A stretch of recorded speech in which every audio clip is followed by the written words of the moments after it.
Hello, everyone. I think we are starting. Let's see. So we're just starting to get online. We are going to, like usual, wait 5 minutes. We had a robust number of people who registered for this armchair conversation. So we're just going to take a couple of minutes, let folks log on, and then we will begin at 7:05. But we are already climbing the numbers, so this is very exciting to see. Wow. Also, there may be some background noise because my little guys are getting ready to go to bed. So fun times at the Harley household, like usual.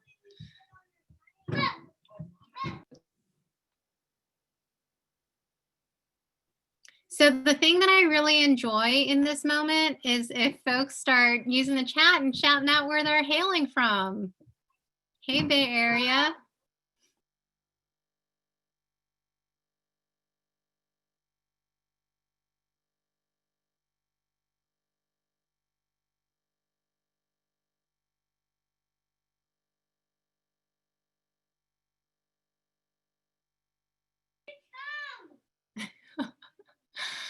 This is my favorite part is to see where everyone's coming from. Hey, Detroit. Hey, I think that Cindy Lee and Mariana just got some love. Oh, Cindy Lee just got her folks coming out to shout her out. I see how this is.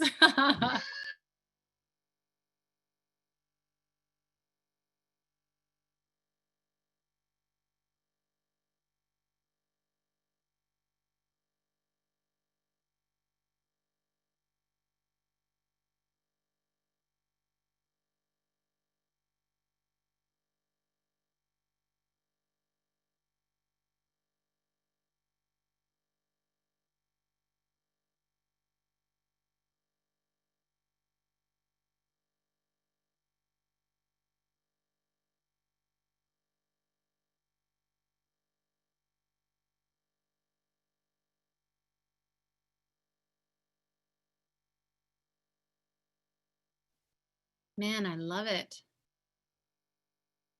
Oh, Sky, thank you for hailing from the Children's Hospital. This is a really difficult time for our first line defenders in the medical world. So thank you for all of your service and for joining us. Who else have we got?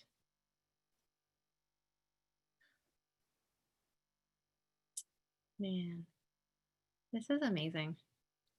It is so just gratifying to see how many folks are joining us from all around the country and all around the world during these Seek Us Online events. And I am so grateful for your support and in being a part of these conversations with us. And I hope that, you are taking some value from them that assist you in your work. Are you really at the beach? Mariatta's at her dream beach. We all need a little joy and sunshine in the world these days. So if I could do a dream beach, I would do a dream beach. I've just got my background.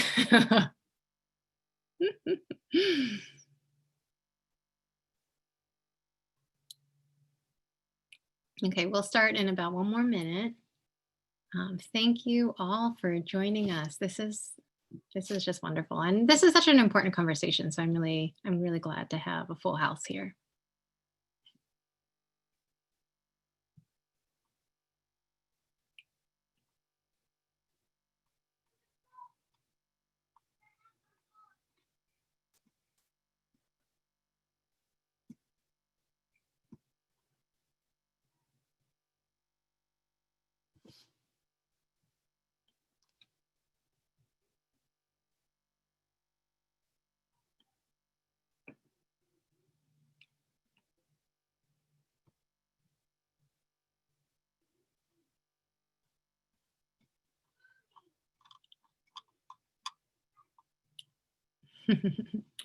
Hey, Annika.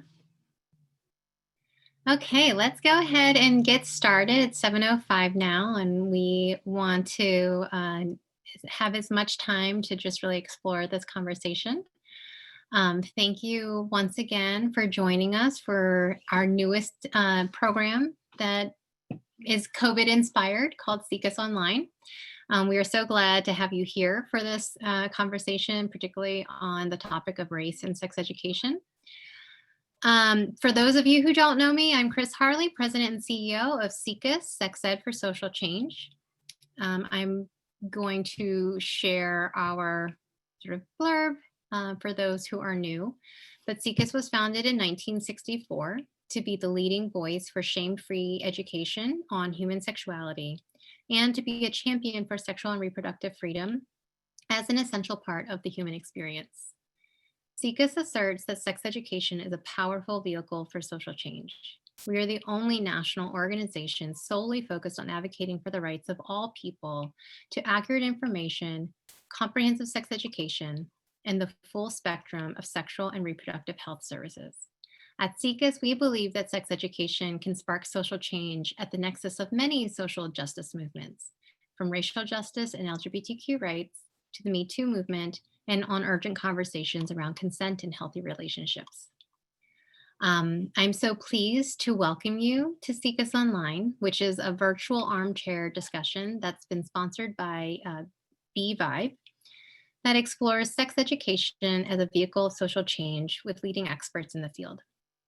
B-Vibe's core mission is to empower exploration through education, and by offering a constant array of accessible content, carefully written guides, and real-world information, the brand promotes inclusivity and informed play.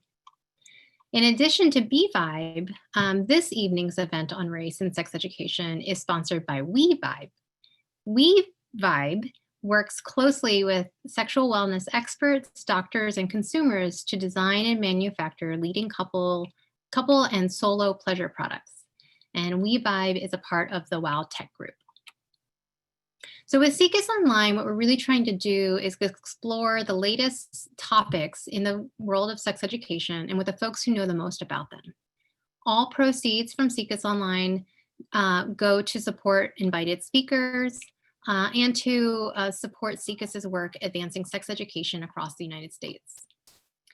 So clearly tonight's event is Facing Injustice, a reflection on race and sex education, where we plan to explore some of the key barriers that are preventing us from teaching the type of affirming sex education that all of us, but especially youth of color, deserve. So before I begin, I'm going to go over a couple of housekeeping items. As you know, we're using Zoom webinar, which means that all participants are muted and video cameras are turned off. During this event, we also have an American Sign Language interpreter, Kenya McPheeters, who is here to assist us in ensuring that we have a fully accessible event. So if you would like to have Kenya on your screen, you can pin her video so that stays up even as the rest of the speakers are talking. As usual, please feel free to chat. It's wonderful to see who is here. The chat function can be seen by all audience members, or you can also chat just with the speakers. And there is a Q&A box that we invite you to use to submit any questions that you have for the speakers as the conversation is going. And these will be moderated by my colleague, Amy Jenkins, who will help to pool those audience questions during the Q&A portion of this evening's event. We will do our best to answer as many questions as we can. And if we're not able to respond to your questions, we will also do our best to try to collect those unanswered questions and to provide you with a brief response. You're also feel free to email me afterwards with any outstanding questions so that I can get a feedback back to you. This webinar is being recorded and will be made available to all that have registered for the event. And then we will be hosting the recording on SECUS's website at www.secus.org. And then the recording will likely be made available publicly early next week. And then finally, as with many nonprofit organizations, the coronavirus pandemic and resulting economic uncertainty have impacted CCAS and the support for our work. And so this event is intended as a fundraiser for CCAS.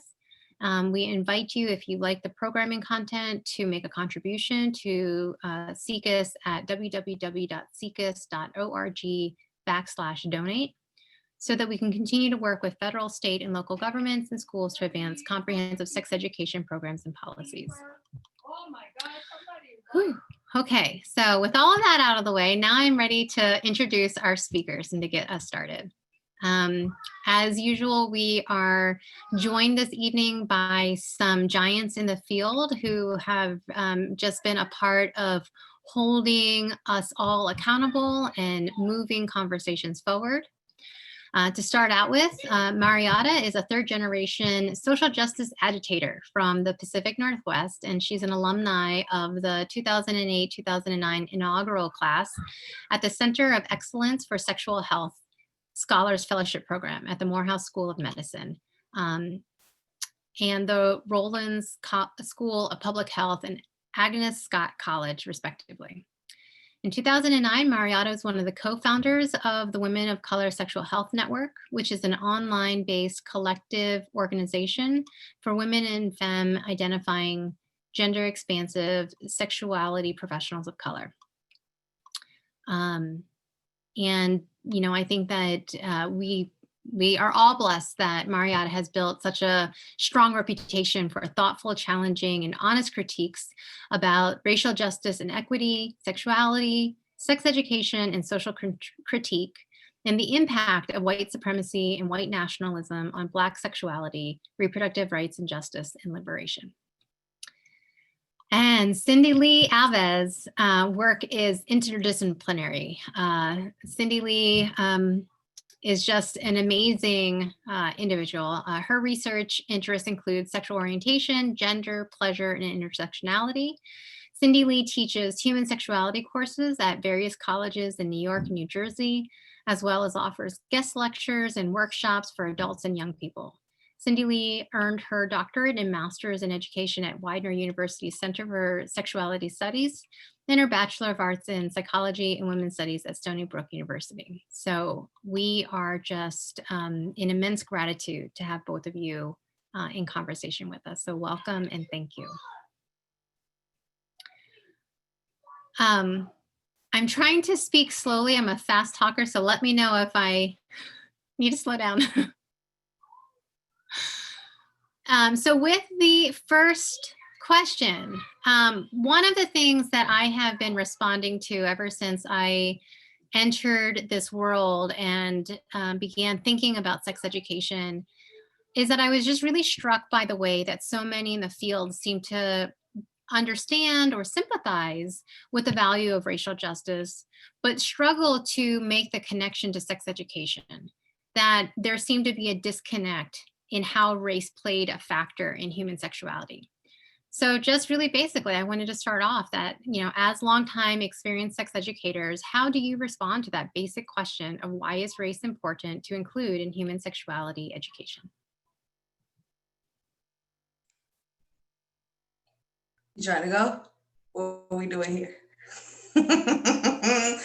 I like to pass it. I like to pass the baton. Yeah, that is not an uncommon statement. And I will try to be concise and say that there's no way that we can talk about the human experience in this society and questionably a whole bunch of others without discussing race. There's no way. If we're talking about sexuality and we are of the understanding that sexuality is more than what we do with our pieces, it's about being, you know, overall wellness. How we are racialized in this society impacts our overall wellness. There's no way we can parse those, put those apart. I totally agree and sparkle to what Cindy Lee said. I think it's to dovetail off of that, I think it's important to also recognize that the experiences of racialized folk are significantly different because of the impact of race on people's personhoods and identities, right? So it's um, intersectionality in various identities are always present in how folks move through the world. So it's hard to separate race from that. In what I hold in my body and how I present, I can't separate my Blackness from my femaleness, my womanness, my femness. None of those things for me can be separated. I'm all of those things all the time, every day, wherever I go, how I get there. And so I think it's important to understand, especially when we're talking about sexuality, human sexuality and humanity, that it's hard for some folks to be able to separate those experiences, as much as it is hard for folks to talk about those experiences when that's not their experience, right? So those are separate things. Folks who exist with intersectional identities and how they move through the world, and folks who do not live in that same way, and the work it requires to acknowledge that that's not your experience. And what do you have to do different in order to make sure that folks are fully realized in the process and in the work that you do? I'd like to add a piece Yes. that, you know, a lot of times in sexuality education, I talk about like no message is a message, right?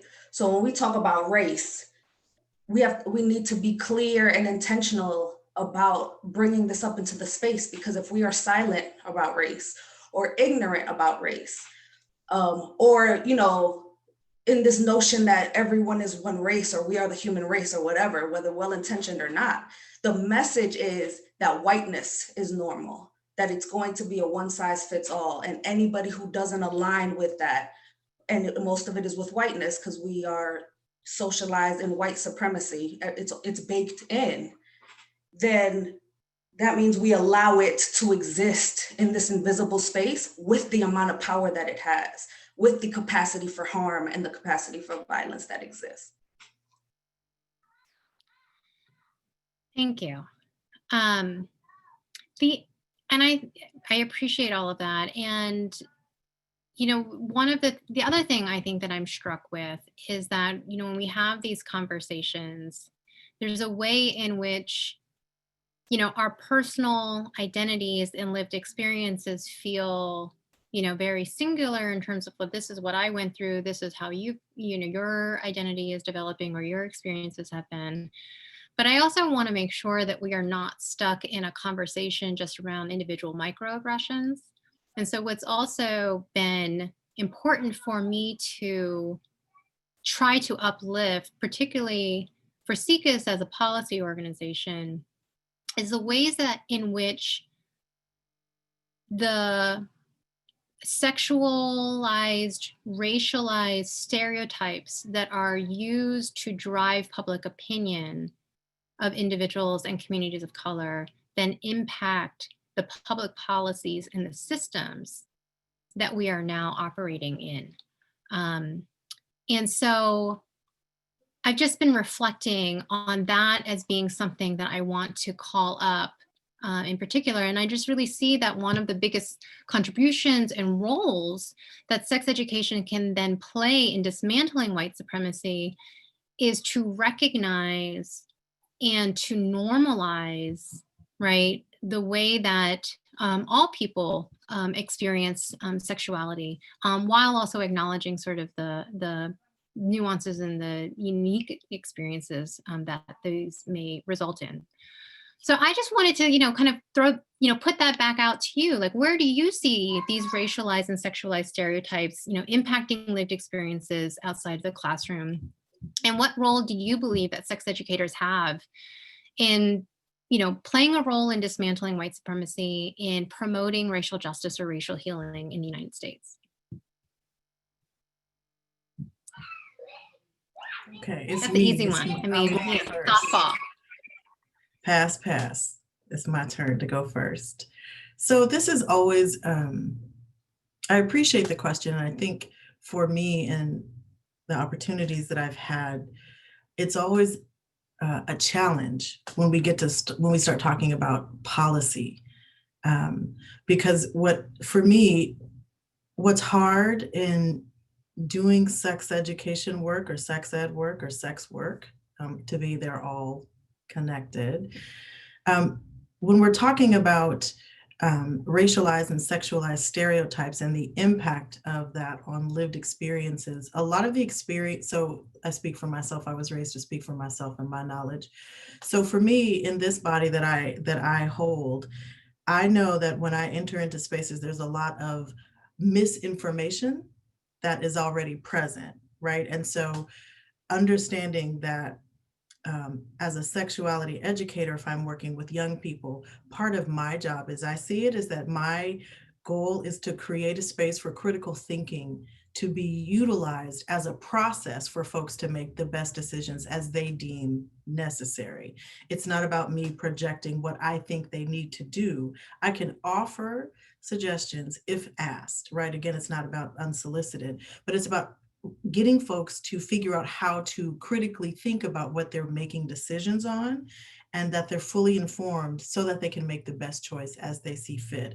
So if we're talking about violence prevention, which is to me part of sexuality education, if we're talking about body autonomy, if we're talking about young people, young folks of color who are in groups who are out and they encounter law enforcement, like I'm thinking about all of these other ways that we as sexuality educators engage people in other facets outside of sex, right? Because you're making decisions that impact you in various ways.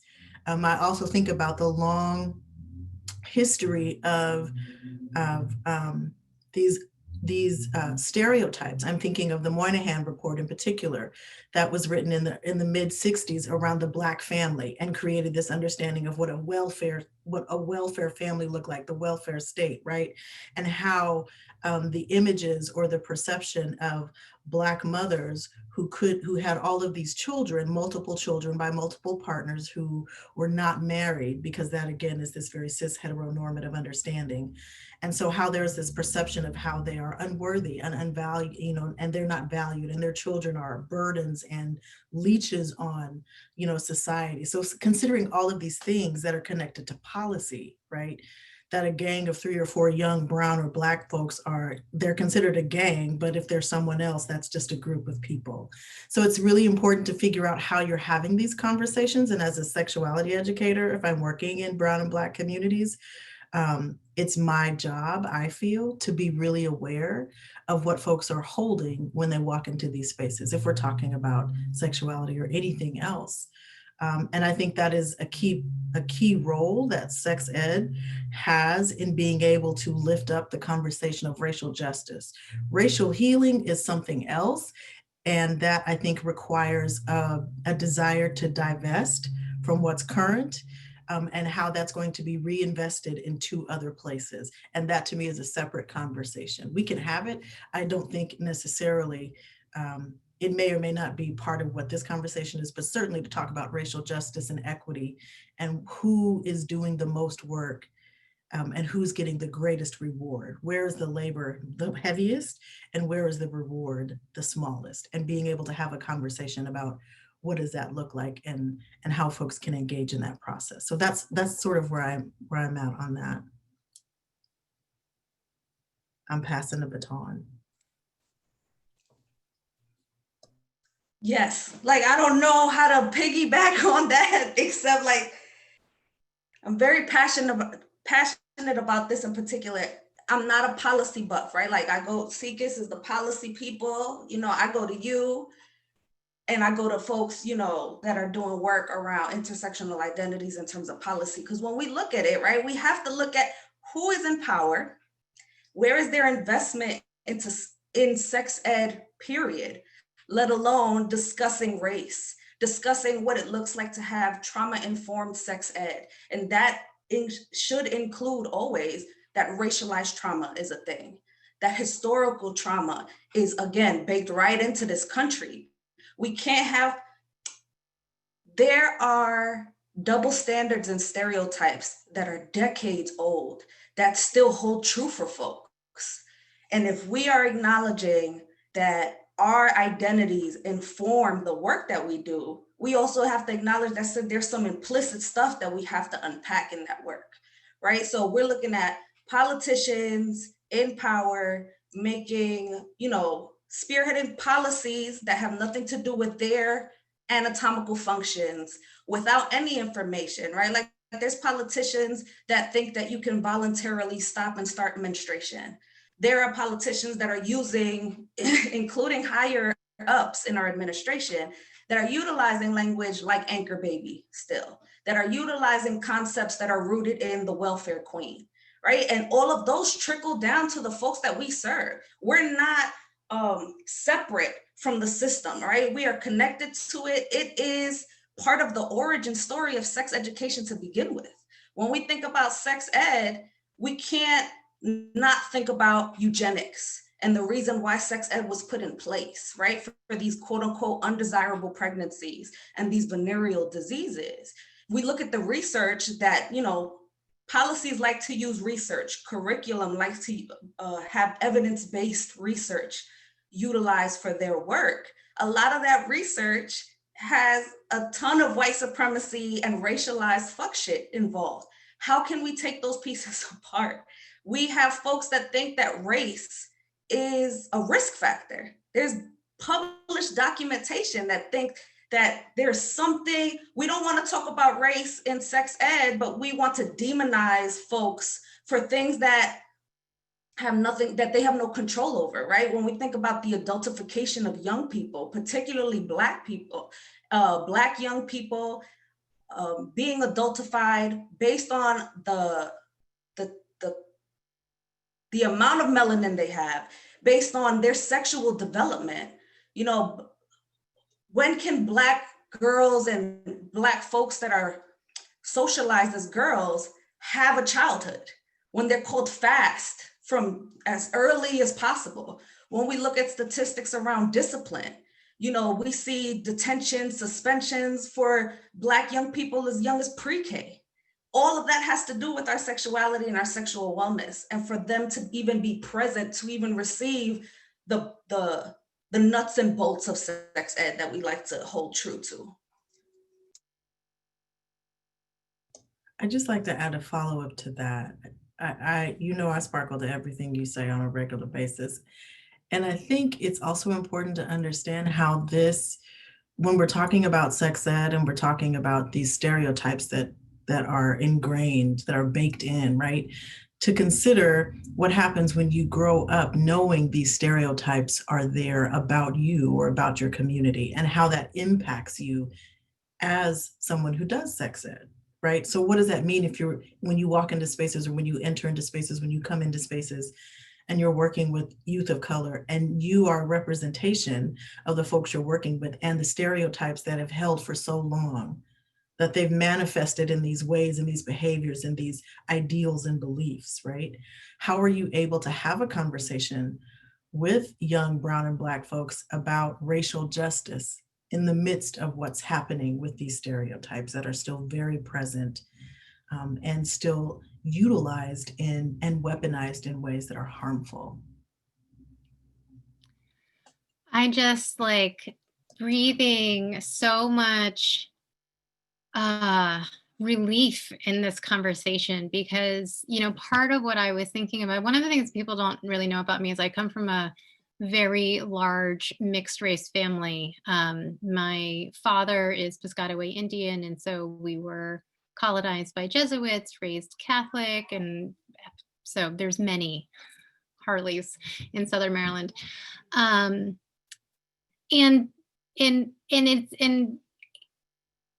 one of the things that coming to SICUS has made me reflect on is are these differences in development and in experience that I have had versus my cousins have had. And Cindy Lee, to the point that you were speaking about, I remember talking to my cousin who is mixed race Piscataway and African American, and her fear at age 13 of being catcalled by grown men and how terrifying that was.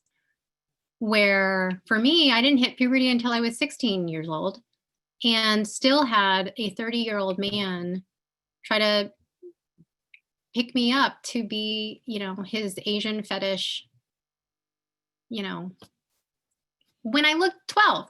So it's, just the differences in those kinds of experiences, and then how you kind of hold that and then are forced to walk through the world holding, the projections that people are putting on you, and not having resources or information or conversation where that's acknowledged, right? So it took me many years to kind of understand what that interaction was about, and why this person was talking to me. So I appreciate very much that you kind of speak to all of the things that you raised. And the Moynihan report in particular is just so egregious, and so the lasting harm is just appalling. So I am also just really appreciative of the conversation and the way that you talked about what this looks like then in the classroom, right? So to start off with, what do you wish that sex educators better understood about racism or anti-racist pedagogy that they could incorporate into sex ed curriculum? What are the best practices that you utilize for bringing a racial justice perspective into the programs?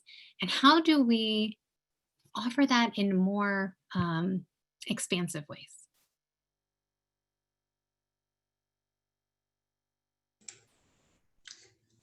I'm trying not to get caught up. I have some radical ways of thinking about this. I think Come on now, I'm trying to make it, digestible. So when I think about sex ed, I think about what puts us in these places, right? It's administration, or it's nonprofit, or it's contract funding with one of those two like brackets. If we're focused on like K through 12, but we can tap into adult if need be.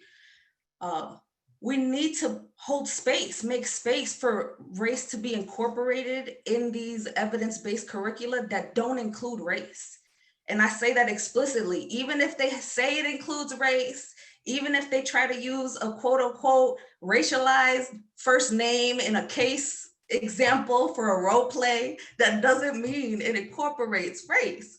So I'm not saying that us as sex educators have not made it work, right? There's studies, and I always bring it up. Dr. Sarah Flowers wrote her dissertation on that, specifically around women of color sexual health educators, but I'm sure folks of color overall found ways to incorporate intersectionality, to have an analysis around intersecting identities. It's been incorporated, but we've had to do it either with extra work, which is extra emotional labor, or we've had to find some ways, and I'll speak for myself, right? I found some ways to use deception for good, right? So what does it look like to not make us have to rebel against what the rules are? So I don't have to fudge a fidelity checklist, which then impacts whatever research gets published and used for the next iteration of, curricula and sexuality educators.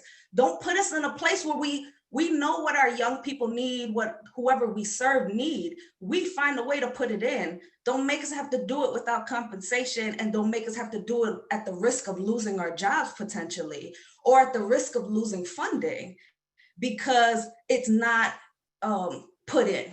And I know that there are higher powers that it's easy for us to say like, oh, we can't do that because the people above us, right? We already have issues with trying to incorporate comprehensive sex ed, let alone inclusive sex ed. Okay, but we know, and I'm talking to my nonprofit folks too, in particular, we have found ways to be creative with the language we use in contracts.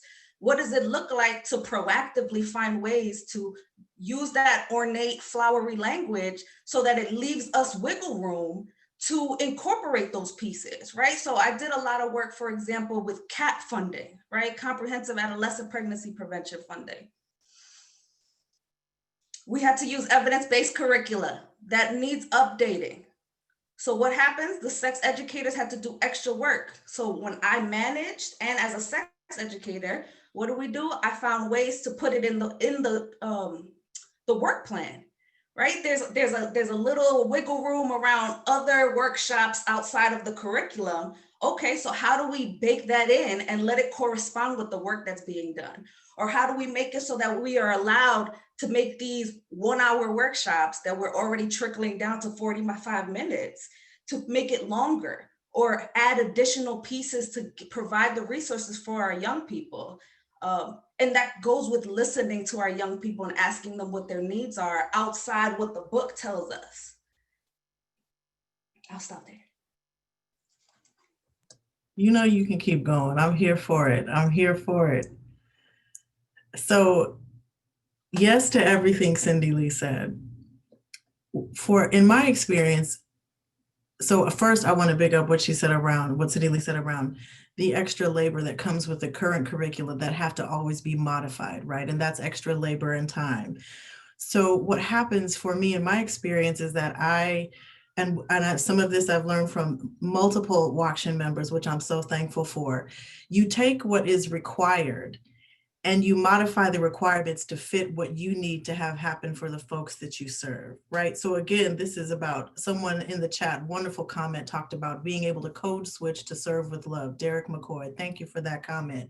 I think it's important to understand that as I have learned in this body, and I'm a third generation agitator, there was always a way that you create the space you need to have to get done what you need to get done.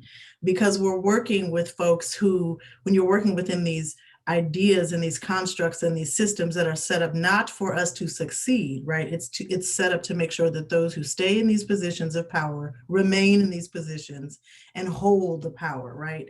So it's about figuring out how you can use deception for good, how you can utilize the language you have, right? So I speak different languages. I'm multilingual. I know how to walk into a space and say what I know somebody needs to hear in order for me to get done what I need to get done. That is a skill. And so you utilize what you have to be able to provide what someone has asked you for, right? And you're working in service to someone, in service for someone, for their benefit. So it's about figuring out how you're going to incorporate conversations about racial justice into your sex ed work. If you're working with young Black and Brown folks, when you see them, when you enter into the space, you should automatically figure out how you're going to have an honest conversation with them as they see it, right? Allow them to have engagement and inform what the conversation is going to look like. You create the container for the conversation to happen. You come up with agreements that allow folks to be able to say what they need to say and honor each other's personhood, but you don't not have the conversation, right? Because you're not supporting their ability to learn how to think critically. So I think it's important for sex educators, sexuality educators who are working across any color, any community of color, any LGBTQ youth focused area. We're talking about disability community, any marginalized population. I know that's a buzzword. People understand what that language means, but we're talking about anyone who does not fall within the norm or the default, that is whiteness. Your responsibility is to figure out how you're going to provide a space to have these conversations. And if you don't know how to, you need to figure out how to ask someone who does.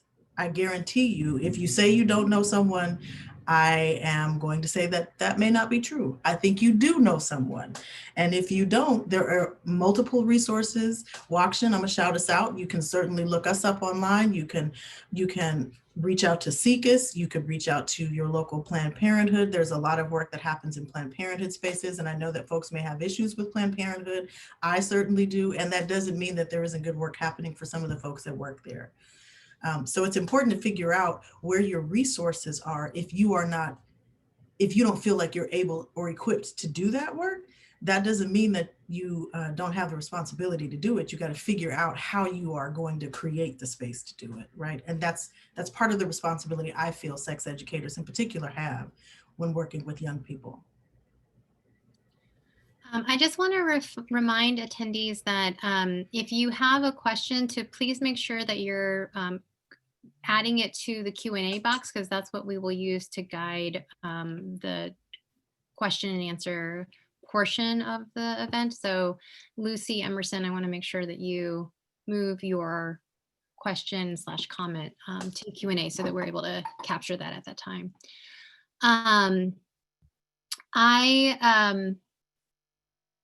The other thing that I always go back to when folks are trying to figure out like how to be ready and able to engage in these conversations around race and identity and discrimination is to like learn your history, right? Because part of you need to have a fact base to be able to recognize and understand when somebody is making a reference or acknowledging, right, like historical patterns that may have impacted their family histories or lives, right? And if you don't have that history and that understanding and awareness of the historical markers or reference points, like it's going over your head and then you are absent to the experience that's being elevated. And so I've just been really struck by, particularly since this summer and these conversations around the movement for Black Lives, um,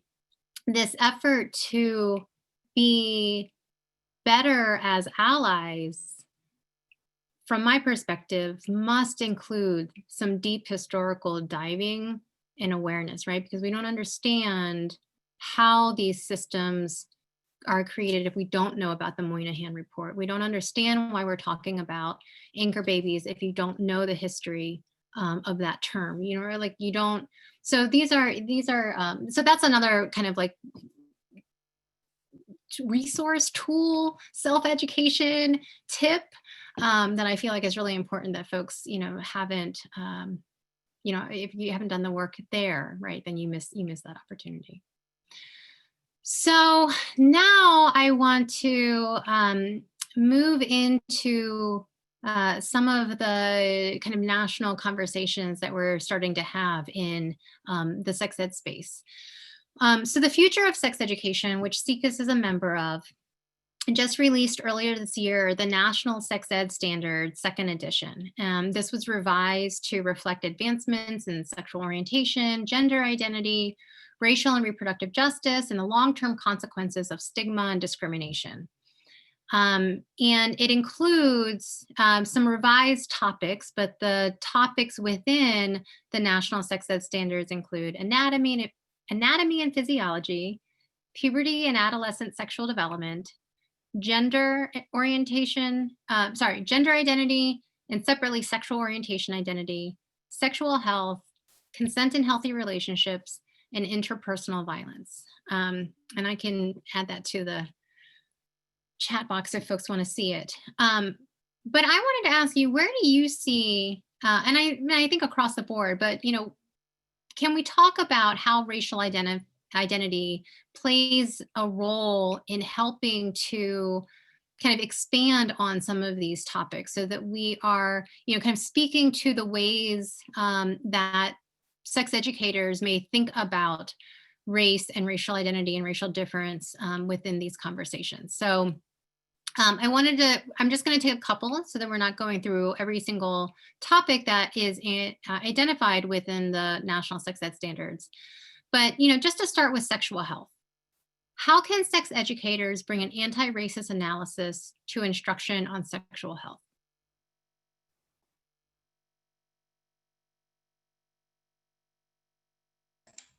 I feel like it's stuff that we've already brought up, right? Like it's how do we have opportunities for critical thinking and lift into the space the history behind that? We have had a long history of talking about sexual health without talking about its origins, right? We've posed Margaret Sanger as a leader in the field without talking about the multiple truths that exist, that Margaret Sanger was a eugenicist and eugenics was harmful to folks that they deemed undesirable to procreate.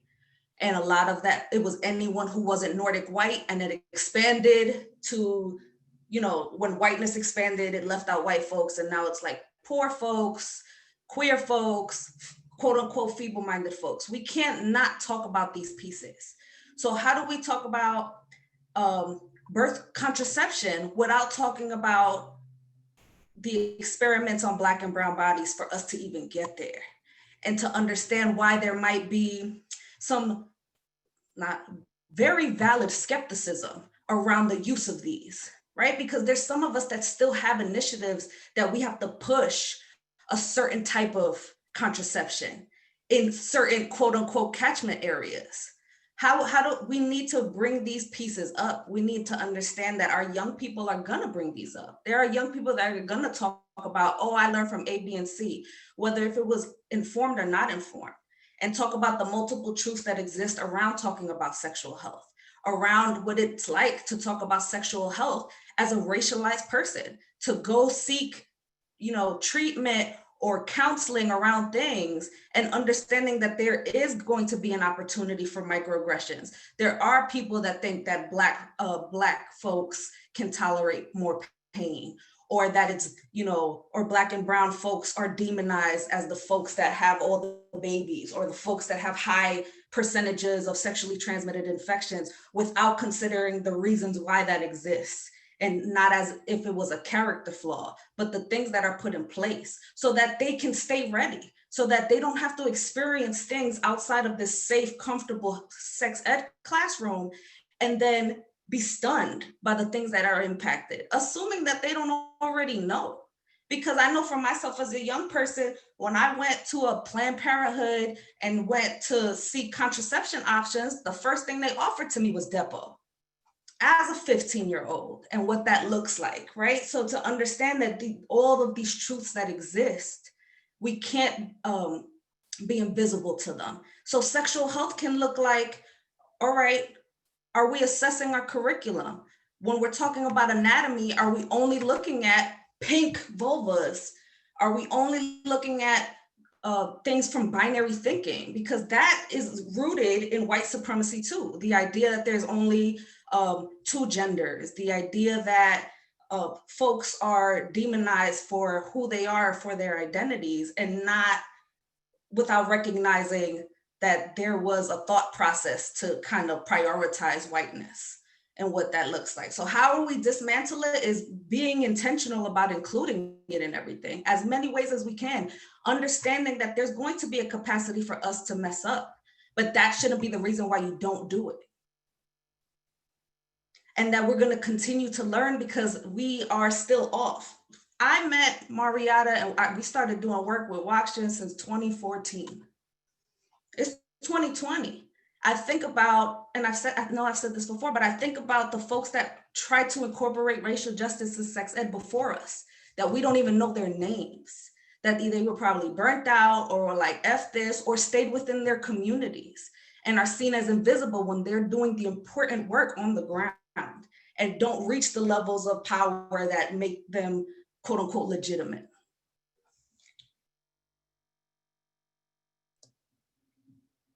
Yes, Cindy Lee. Yes to everything Cindy Lee said. I also want to say it's important. And for me, in my experience, my experience was different in the sense that I was raised, as you noted in my bio, I'm a third generation agitator. So on my grandparents, when they came to the West Coast, because they were leaving the Deep South and the history of what happened for Black folks in the Deep South, they were registering Black folks to vote when it was illegal. And they came to a place where it was one of the last white homesteads in the United States where white folks could come to be safe and get away from Black folks, but they were on indigenous land that they had moved off, right? So there's like this very complex history of the Pacific Northwest, right? I have family members on my father's side who were athletes and who made very significant statements about what they saw as justice for Black folks. My mother, who is on the webinar this evening, my mother worked for the National Black Women's Health Project in the mid-'80s, which was a unique organization that used advocacy work to encourage Black women, Black femmes to learn how to advocate for themselves with their medical professionals, to ask questions. And if we understand the history of the Tuskegee experiment, if we understand the history of Fannie Lou Hamer and Mississippi appendectomies, if we understand the history around what happened to Black and brown bodies during chattel slavery, and having to teach folks that their bodies are theirs, that they need to know, that they have the right to know about their bodies and ask questions of their medical professionals. Like this is the history around how this field has been built up. And so for me, seeing it in action gave me an idea of what it looks like to gather in community, in space with same like-minded folks who are trying to figure out how to do the work with no instruction, right? There's no instructions on how to do this, but yet what we're told is that you can't do this, or this isn't available to you, or this isn't yours to do, right? So it's important to understand, like Cindy Lee said, there are a lot of folks who have been doing this work far before we got here, and we don't know who they are. So it's important to figure out, what is it that you're standing on? What is the foundation that you're working from? And how do you want to expand and build upon that? So it's important to figure out, it's important to understand how that impacts you. Cindy Lee spoke of their experience. I certainly had an experience where I was demonized for how I presented, even though I wasn't sexually active. The first thing I was told is that I need to not have children, and this is the best way I can do it, as opposed to asking me what my needs were and how can I support you. So it's important to understand, like, I learned what it looks like to work in community with folks who were thinking the same way that I thought. So as sex educators, if you want to bring an anti-racist analysis to the way that you teach sex education, you need to understand what it is that you're going to bring to that. You need to surround yourself and build your community, build your network, and allow the evidence-lived knowledge of people that Dr. Sarah Flowers talked about. That's data. I know people get into numbers, and numbers are important and numbers are necessary. And you still cannot, and you should not ever invalidate anybody's lived experience, because that also is data, and it informs you of how people make their decisions. And how can you best support someone to make a decision with the information you have available to you? And I hold myself accountable for that. And part of being an ally, or I use the word accomplice, because an accomplice is someone who's willing to risk something. I need somebody who's willing to risk. I need somebody who drives a car, because I need a getaway driver. I need somebody who got access to a plane so we can jet off. Like, these are the things we need in this movement, right? So if you want to be an accomplice, what are you willing to give up? What are you willing to bring to the table? What are you willing to offer? Figure out what that looks like for you as you're working with these young people, as you're working in these different communities. Use that wisdom that they have. Let that inform how you're going to move forward, and know what you're standing on. Do not enter into spaces ignorant, because the information is available and there are people that you can ask. I don't know a lot of things. I know I call on Cindy Lee a lot, because I know Cindy Lee knows things. This isn't the work that we're doing is important. This isn't the sexy glamorous side. The work that we're doing is real work. Right. And it requires you to dig into yourself, and to dig into some stuff that is unfinished and hard and harmful and impacts you. And if you're not ready to do that work, that's okay. That is totally okay. This might not be the work for you. This is why I call on both of you.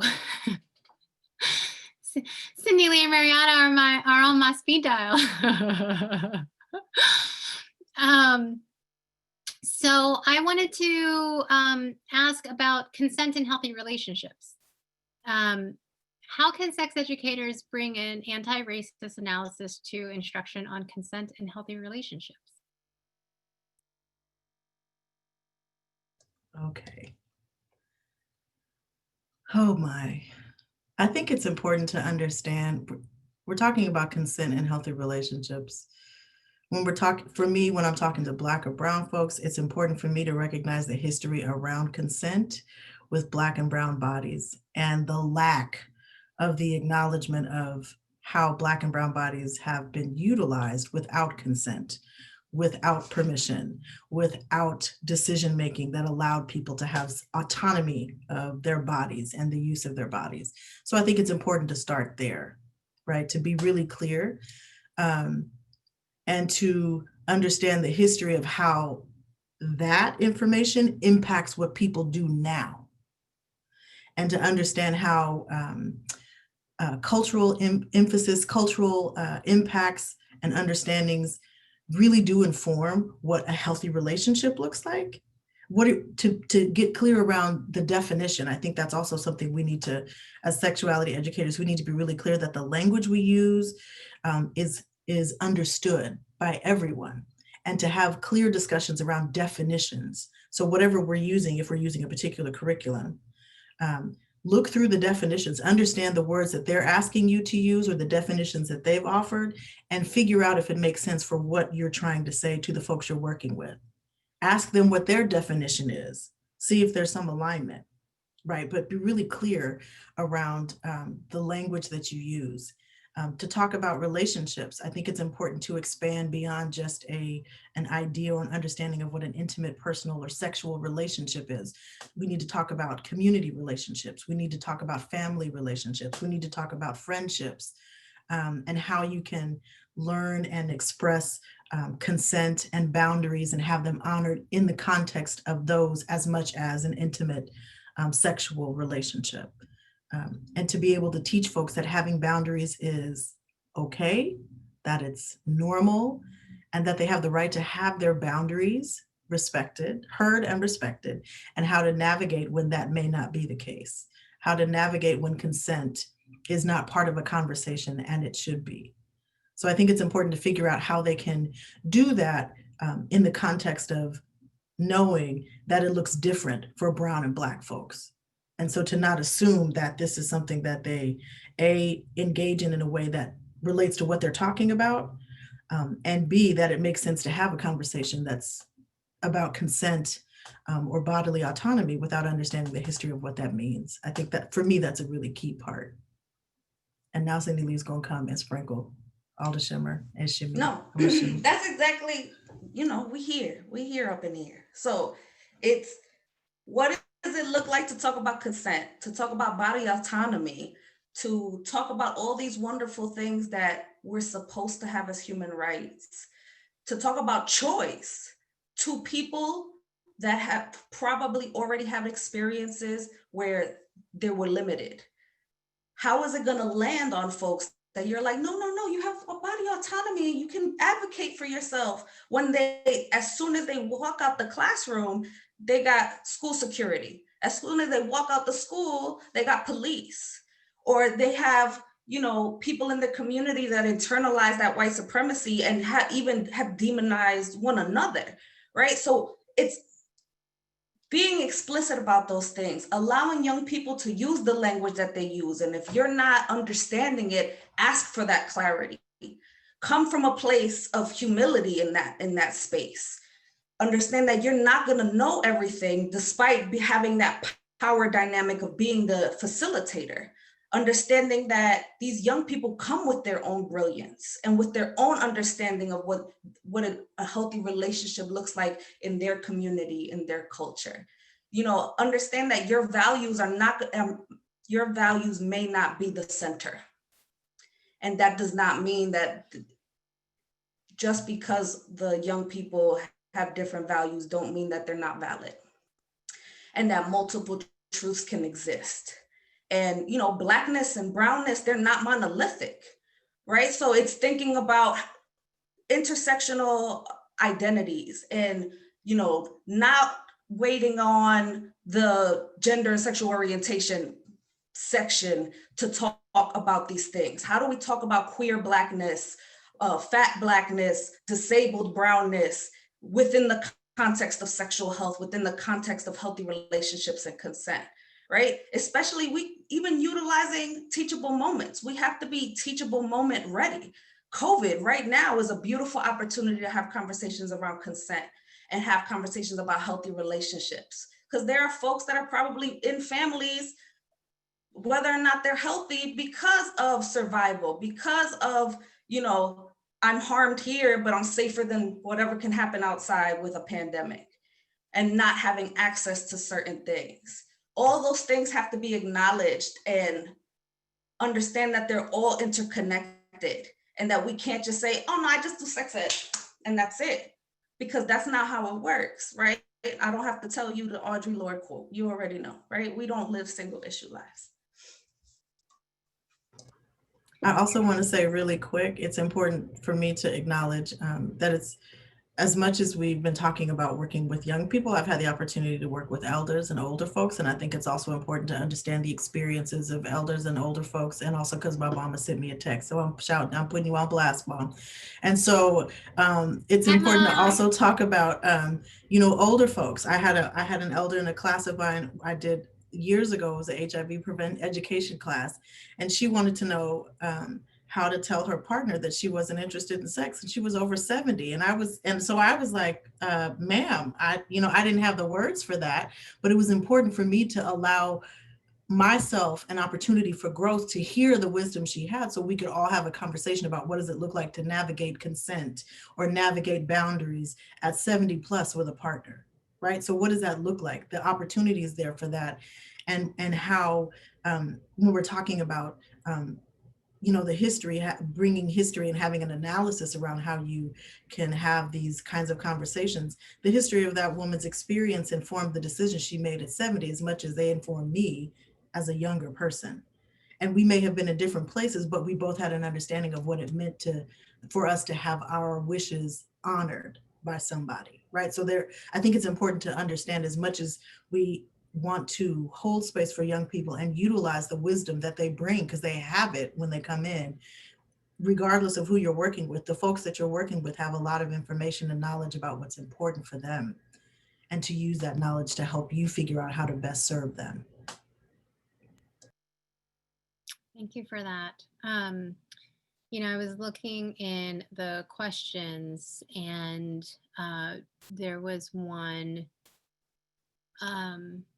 that was saying, why are we talking about the role of race in sexual health and education and not mentioning the importance and understanding of slavery and its impact? And I feel like that question could be just as much applied to this conversation around bodily autonomy and consent and healthy relationships, right? That so much of the experiences of Black folks in this country is founded on this lack of bodily autonomy and ownership over bodies, and the way in which white folks, continue to lay claim. We were having a conversation. One of the first SICA's online conversations that we had was with Jennifer Hirsch and Seamus Khan on their new book, Sexual Citizens. And they talked about in that book the experiences of the Black students that they interviewed, and noted that every single Black woman that they spoke to on campus had experienced some form of sexual violence or assault. And, and I think that is very much, this direct line that, runs across our history. And so anonymous attendee, thank you for raising that. And I think it's really important for us to just be grounded in these truths. So I have one more question before we open up to the audience. So, and this has just been so rewarding, and I appreciate you for your time. So the last question that I have before we start taking questions from the audience is, the truth is that this is a field of sex education that is predominantly staffed and led and employed by white folks. And so what are your recommendations for how sex educators can be more intentional in incorporating anti-racism within their curriculum when it's not their lived experience?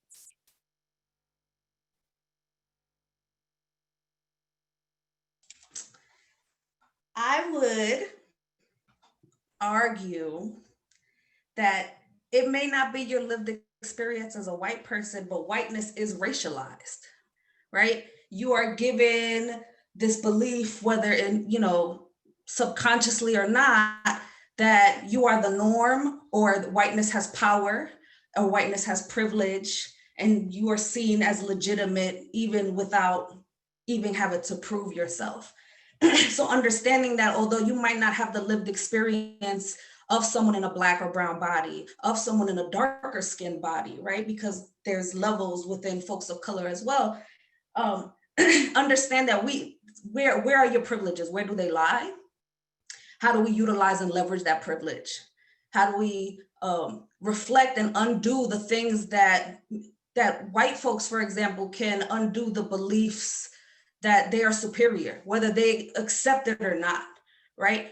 Reflect on why you came into this field to begin with, because a lot of white folks come into these helping professions, particularly with folks that look like us, out of a savior complex. And if that's why you came in, okay, own that, honor it. How can you move past that, leverage that? Or if you can't, leave. And that's okay too, because we can have career changes, right? Or what does it look like to work with your white students intentionally so that they can start younger to kind of undo whatever fuck shit is baked right in?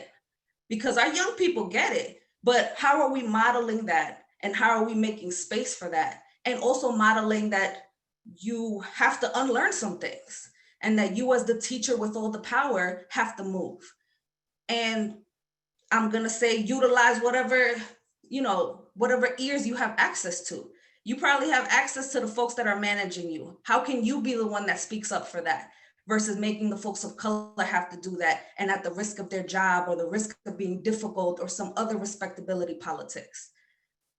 What does it look like to intentionally onboard folks that are wanting to be anti-racist, and not just folks of color, or like, let me check this off, or let me do a light skin or a white Latina, right? Whatever is appeasing to us or in alignment with the structure that exists.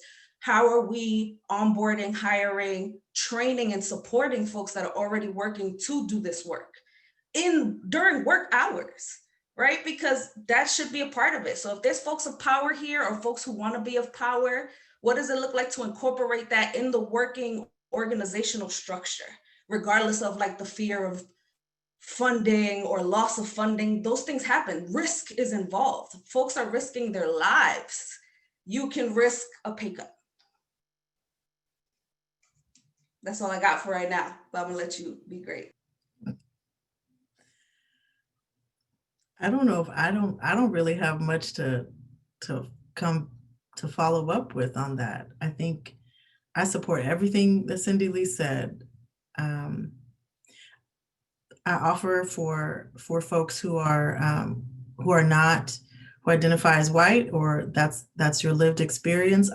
I encourage you to repurpose your privilege, which is dovetailing on what Cindy Lee said. I think it's important to figure out the best ways that you can utilize the privilege that you have, the access that you have, the power that you have, because you do have it. And how are you going to best serve in the places that will begin to incorporate anti-racist practices and policies into your workspaces, or into the curricula that you use, or into the ways that you engage in your work? What does that look like for you? Be really clear about what your capacity is, and be clear that it is not performative. For example, this entire COVID experience, at least in my area, there was a lot of performative things that were happening and continue to happen around the movement for Black lives, right? And I'm not saying that that's a bad thing. I'm saying that it's when it's no longer cute to do so, it will not be cute, and people will go away. And it has been interesting to see folks fall off in different areas, because this is not a one and done for many people. Right. This is their livelihood. This is their passion work. This is what they're committed to. And understanding that privilege is when you are able to walk away and not be impacted by it. So if you're not going to walk away because you want to be committed to it, then you need to figure out what your capacity for the commitment is. And how are you going to repurpose your privilege to be able to serve this commitment that you say you have? And so be really clear about what that looks like. You need to figure out in your communities, do some research and figure out who's already doing the work on the ground. You don't need to recreate anything, because there's a lot that's already out here. And you need to be really clear about who these folks are and how are you going to gain access. You know somebody. Or you need to figure out how you're going to ask the question of, how can I be of service to you in this way? And that looks different. That means you're going to decenter yourself, and you're going to center someone from the margins, right? So it's you're shuffling things around. And so I think it's important to figure out, what does that look like? You may not be the person who's going to do that work. That might be your role. You may not get to do this work. You might be a connector. You may not be the facilitator. You might introduce someone. You may not write the letter. You might tell someone how to get somewhere. You may not be the presenter. Like, all of these things you have to navigate and figure out what that means for yourself. So I think that's important when you're trying to figure out how to incorporate anti-racist practices within curriculum, or within the way that you want to do your work? Thank you for just an hour of truth bombs. Um, so I'm going to now turn it over to the audience. There are some really just powerful questions in here. And the first one that I want to start with is from anonymous attendee. I struggle with the depth of information that is needed to give and receive, especially when you have only a limited time in a public school setting for sex education. How do you both face the lack of acceptance of multi-year, gender fluid, non-abstinence-based sex education in the public school setting?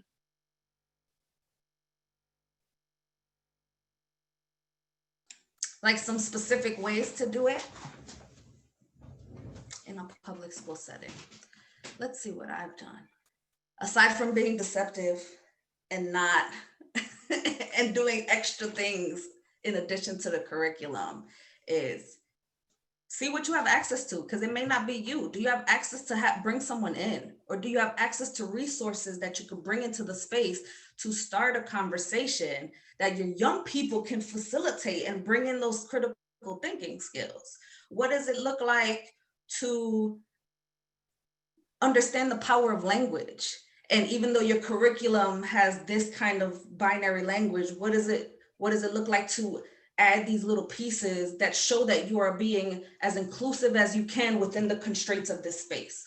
So I know when I did the work with a lot of those evidence-based curricula, I would say from the top, I have to cover these things because the powers that be want this covered. However, if you have me, if we can get through this, then we can get through whatever you want to bring up into this space. Or how do you bring, pop culture and media literacy into the space, which always has to bring up race because of how the consumption and the commodification of Black culture.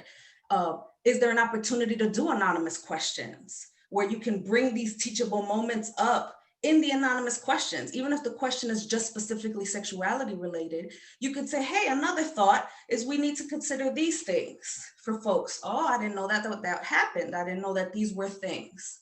What are some other ways that we can look at this? Is this being inclusive? There's a lot of language in these curriculum that emphasize teen parent shame. How can we bring these up and lift them up? And if you don't know, how can collectively we can say, this is not my thing.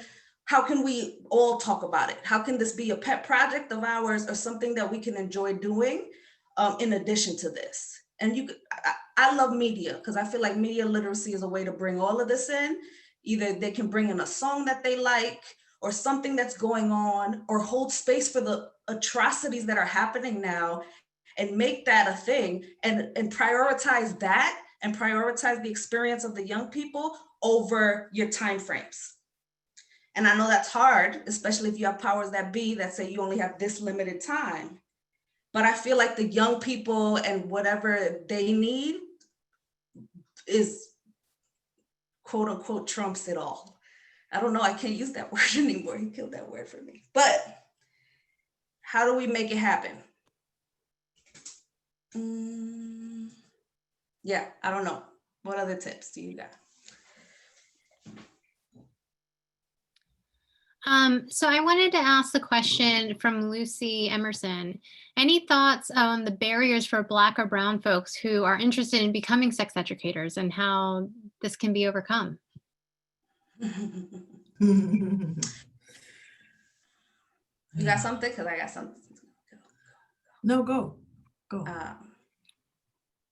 I think in my experience, finding your folks is important, right? So like Waction as an organization, the fact that it exists to me has helped so much for the folks to highlight the folks that are doing the work specifically around racial justice. Understanding that decolonize our ways of thinking of what legitimacy is. It might not be a degree. Understand that you come with skills and you come with the opportunities to be able to do whatever it is you want to do specifically with sexuality education. A-sex certification is not going to give it to you. They're working on it, but A-sex certification is not going to support you. we've just like in other spaces and places, we've had to support ourselves. So what does it look like to Voltron and find our people and come from a place of collaboration and not competition? Right? What does it look like to support each other and not hoard information and not hoard opportunities? You know, slide them to folks, even within folks of color, right? Like we have, you know, we're known in this field now, but we remember when we were nobodies.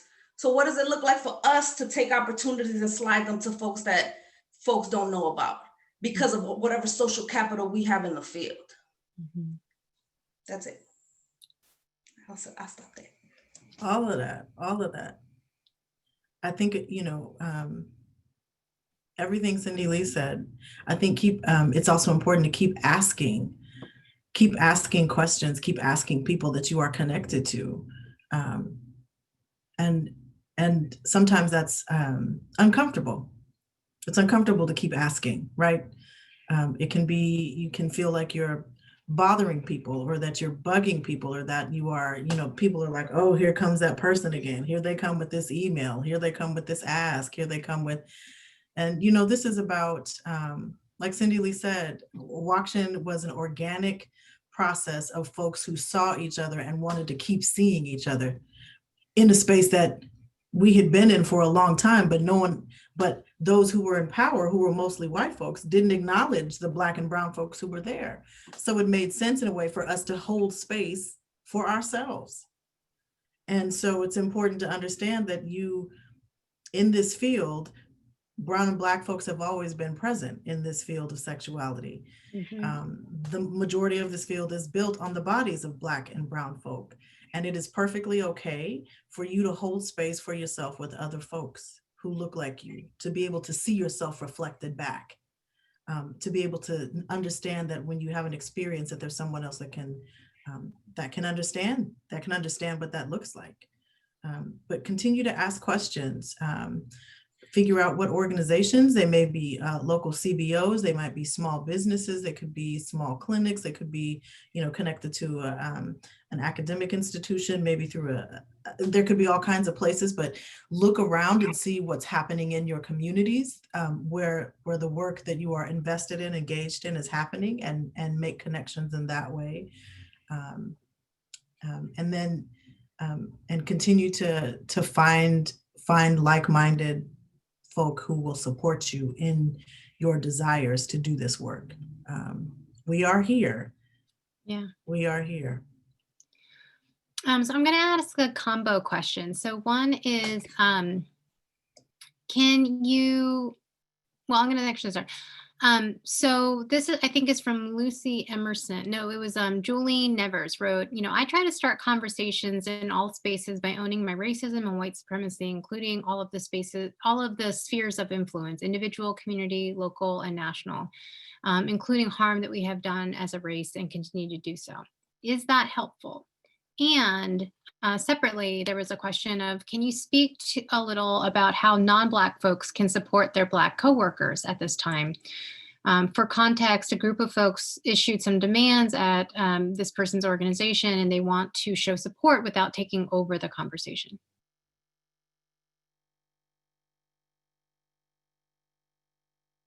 I am going to answer the second one you presented, Chris, first. Just considering in my day job, there's been some of that conversation around supporting Black and brown employees. So I appreciate the question. I think it's important,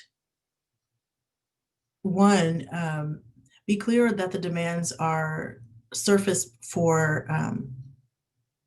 things that haven't been met by the organization and those who are holding power. I would encourage you to consider the best way that you can let those folks know who have requested these demands that you support what they've offered. And ask them what is the best way that you can support them, that you stand in solidarity with them, that you want to be able to be an accomplice for them, and what is the best way for you to utilize your position, your privilege, whatever it is that you have that may be of benefit to getting their demands met. How can you do that for them? And that may look like all kinds of things. And to be really clear that there may be risk involved. So again, for yourself to be really honest about what it is that you're willing to divest from, or willing to risk in that process. That will also require you to speak out against other folks who may not support you in being an accomplice to that. And what is that going to look like for you to have those conversations? So I wish you the best. It's hard right now to have these conversations in workspaces. So I wish you the best. I don't know if that helps, but that was just that's one thing that came to my mind on that. I don't remember the first question because that's because I have Rona mind. So it was talking, this person was sharing that they can speak and acknowledge their white supremacy and privilege in conversations, and is that a helpful thing to do? I mean, I think that part of, I think there's like a similar sort of question that's talking about trying to create a space in in the classroom, and does it make sense to acknowledge and sort of lead with the speakers lived experience when it doesn't line up with their students, and if that is important to name that kind of dynamic. Is it important to acknowledge it? Is that helpful, or is that not helpful? Does that just your take on that? okay, thank you. And I'm gonna pass it. It's hard to answer because it could land in different ways. So I think that, again, we talk about intent versus impact. I can't foresee what the impact will be. Some folks will be like, I appreciate that that's being put into the space and it's not invisible. Some people will be like, I have no idea why you're saying these things, right?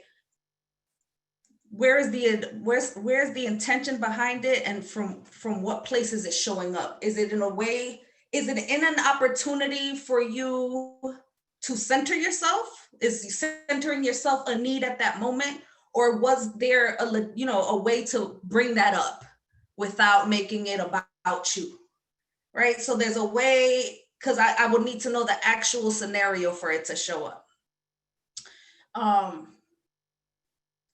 Yeah, and in terms of the second one, it's asking, right? I prefer, this is me though, I like when folks ask. I have a hard time figuring out what it is that I need help from. So what does it look like for you to analyze what you can offer before you ask them, so that they don't have to have the labor of telling you what to do, right? So if whatever the initiative is happening at your job, say, you know what, I'm here for this, I'm here for money, I'm here for sharing, I'm here for admin, and say that, like, I'm not trying to take up space, I'm trying to be a solidarity, I want to show up. These are the things, if there's other things, I'm open, right? To say these things, to be open, come from a place of, whatever place, and then acknowledge that an impact may or may not happen, right? Because a lot of folks don't have these conversations, don't bring up their identities, don't bring up wanting to help people out of either denial, guilt, or fear. How do we push through that? Because that's still a privilege for us to choose whether or not we can say things or bring things up. Because we're still, if we're talking about dominant identities or we're talking about whiteness, there's still a privilege in that choice, right? And the risk, are you gonna die? Real talk. And like, I'm not being facetious. Like, it might feel like that because a lot of us have anxiety and some other stuff showing up, right? Give yourself grace and challenge yourself to push through. Yeah, no, I appreciate that so much. I mean, I was thinking as you were responding, how meaningful it would be as for, I would believe, as a student to, make a statement and to have, someone else in the space say, like, that's not my experience, but I'm affirming that. And also here are some resources and tools that you can, access to, learn more, to explore that. But I am validating your experience and affirming that is that you're not crazy, right? So there's so many thoughts, there's so many questions too, and we have just a few more minutes left. So there's a really important one of, can you speak to that intersection for folks with disabilities who are at that junction of sexuality and race? How about people with intellectual disability? There are many layers and groups of people who are often exempt from sex education And then in parentheses it says the Black disabled body. So how do you, I'm not really sure what the question is, but can you speak to that nuance, I think?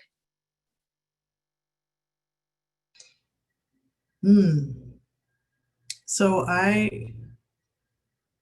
what I want to do is offer names of folks who are folks I know. For me, are they teach me regularly. They're educators for me. I learn from them, who identify as Black or brown and disabled folks who do disability justice work, right? So I'm thinking several folks. One is Mia Mingus, who you can find them on Instagram. I will type their name into the chat. I will try to anyway in a moment. They do a lot of really important work around disability justice, being really clear around what accessibility looks like, and what and how to not be so ableist. I think it's Robin Wilson Beatty is another person I'm thinking of, who is a member of WACTION, who does a lot of work around sexuality and disability and Black sexuality and disability. There's another person who just came to my mind and left. There's another person, a dear friend of WACTION, a supporter and stands in solidarity with us, Bethany Stevens, who also does a lot of really good work around disability justice and what does it look like to be an accomplice in that work, and in particular looking at law and the impact of law on that. I think it's important that there are different, in this space of sexuality that we're talking about, and it's important to understand that Blackness is a spectrum just like any other group, so that even within, thank you, Cindy Lee, I see some of the names Cindy Lee's putting up. I think it's important to understand that within these communities, there's a collective of folks. Black folks are not a monolith, brown folks are not a monolith. So there are all of these different spaces that we hold, these intersectional identities.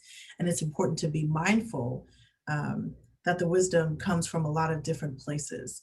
And so I appreciate that as an educator, I'm also a student consistently, which I think is really important. And I'm certainly not going to speak on something that I don't know a lot about. So it's important to thank you, Jeffrey. I see you putting stuff in the chat. Hey, Jeffrey. Hey, Jeffrey. Jeffrey's our boo. And so I think it's important. I appreciate you raising that up, lifting that up, because it does need to be talked about. And those are just some of the folks I know that continue to educate me on how to be a better accomplice when we're talking about disability justice, in particular around sexuality. There are so many excellent questions in this Q&A, and I am so sorry that we are not going to be able to get to all of them, but I am going to ask one last question, which is,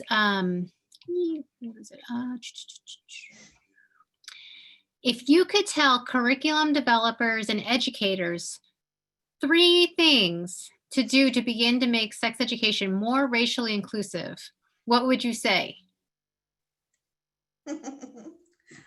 Hire Black sex educators, hire Black and brown curriculum developers, stand back and fund them. I don't know. Find newer ways to distribute the curriculum, because as soon as you publish it, it's behind.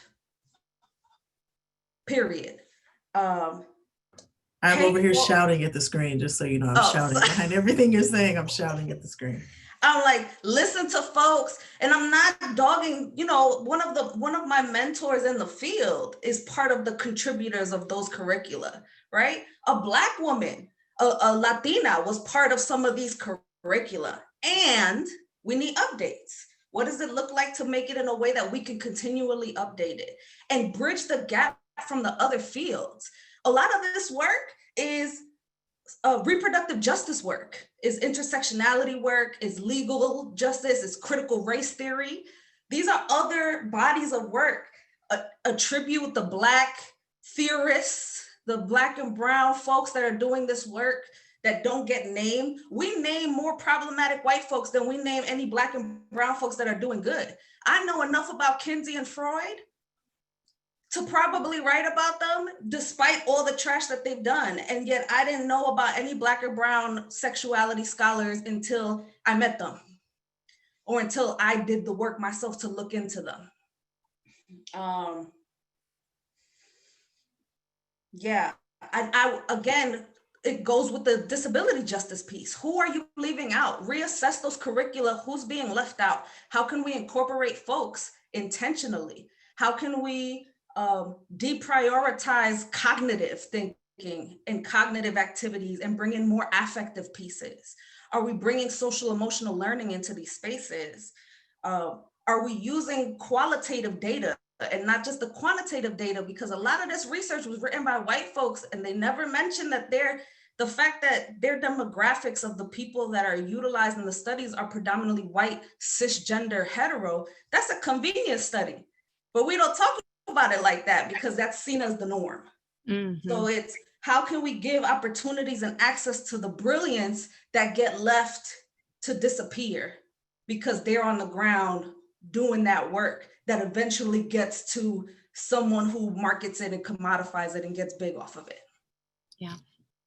So we are going to wrap with that gem. I like the way you started. It was like, yes, that's exactly. Thank you for this incredibly rich conversation. Marietta and Cindy Lee, you are just two of my favorite people, and I'm so grateful for your generosity, for being with us during this crazy time. I feel like the word of the day is fuck shit, and I'm here for that too.